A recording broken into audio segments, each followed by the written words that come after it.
TMP news के studio में खुशामदीद। भागटामाला सरगोधा से हमारे ब्यूरो चीफ मलिक शाहद रमज़ान की रिपोर्ट के मुताबिक भागटामाला बाजार में कारोबारी सरगर्मियां मांद पड़ गई। महंगाई के बायस खरीदार गायब। सरगोधा 25 अप्रैल 2026 आपको बता रहे हैं। शहर का मारूफ भागटामाला बाजार आज गैर मामूली खामोशी का मंजर पेश कर रहा। दोपहर 12 बजे के बावजूद बाजार की रिवायती चहल पहल गायब है। मौका पर मौजूद नुमाइंदे के मुताबिक दुकानें मामूल के मुताबिक खुली हैं और सामान भी तरतीब से सजा हुआ। ताहम खरीदारों की तादाद ना होने के बराबर।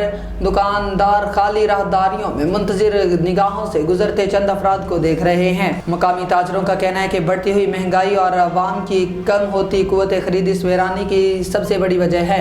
दुकानदारों ने बताया, जब घर का राशन पूरा करना मुश्किल हो तो लोग बाजार का रुख कम करते हैं। अब सिर्फ अशद ज़रूरत अशिया की खरीदारी हो रही है। सारिफिन के मुताबिक रोज़मर्रा अखराजात में इजाफे के बायस गैर ज़रूरी खरीदारी मौखर कर दी गई है। हर खर्च को पहले से ज़्यादा सोच समझ कर किया जा रहा है। मुआशी माहिरीन के मुताबिक भागटामाला बाजार की ये खामोशी सिर्फ एक इलाके का मसला नहीं बल्कि मुल्क में बदलती मुआशी सूरत हाल की अक्कासी करती है। जहाँ कभी कारोबारी सरगर्मियाँ अरूज पर थी, वहाँ एहतियात और माली दबाव ने ले ली है। ताजर बरादरी ने खदशा जाहिर किया कि अगर महंगाई की शरह में कमी और कुव्वत खरीद में बेहतरी ना आई तो बाजारों की ये वीरानी मजीद गहरी हो सकती है और माजी की रौनकें सिर्फ यादों तक महदूद रह जाएंगी। हुकाम से ताजर तंजीमों ने मुतालबा किया कि छोटे कारोबार को सहारा देने के लिए फौरी इक़दाम किए जाएँ। फिल वक्त इतना ही। मज़ीद न्यूज़ के लिए देखते रहें TMP न्यूज़। अल्लाह हाफ़िज़।